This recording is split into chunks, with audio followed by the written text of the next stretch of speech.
আবারও চলে এলাম বার্থডে ব্লগ নিয়ে। মিশা জানার একটা স্টুডেন্টের বার্থডে ছিল, তাই জন্য সাজুগুজু করে চলে গেলাম একদম সোজা বার্থডে বাড়িতে। কি গরম পড়েছে, তো শীতকালে যেমন ঠান্ডা পড়েছিল জমিয়ে দিয়েছিল, এবারে গরমটাও জমিয়ে দিয়েছে।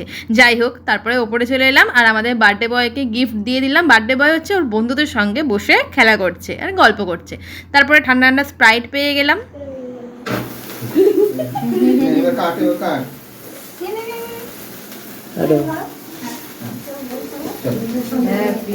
Happy birthday to you. Happy birthday to you. এই তো করে হয়ে গেছে অনেকবার কেটে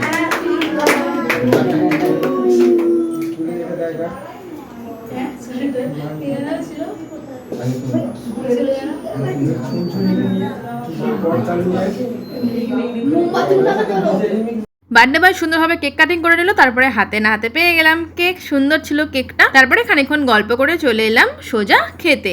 আর ডিনারে ছিল ভেজিটেবিল চপ, ওদিকে কাসুন্দি দিয়েছিল, স্যালাড ছিল, কচুরি, চানা পনির আর রাইস, চিকেন, আর শেষ পাতে চাটনি, পাঁপড়, রসগোল্লা দিয়ে শেষ করলাম খাবারটা। আর ছিল আইসক্রিম। ও পায়েসটা বলতেও তো ভুলে গেছি, ছিল পায়েসটা কিন্তু বেশ টেস্টি ছিল। তারপরে সবাইকে টাটা বলে বেরিয়ে পড়লাম বাড়ির পথে। চলো নেক্সট ব্লগ নিয়ে জলদি ফিরবো, ততক্ষণের জন্য টাটা।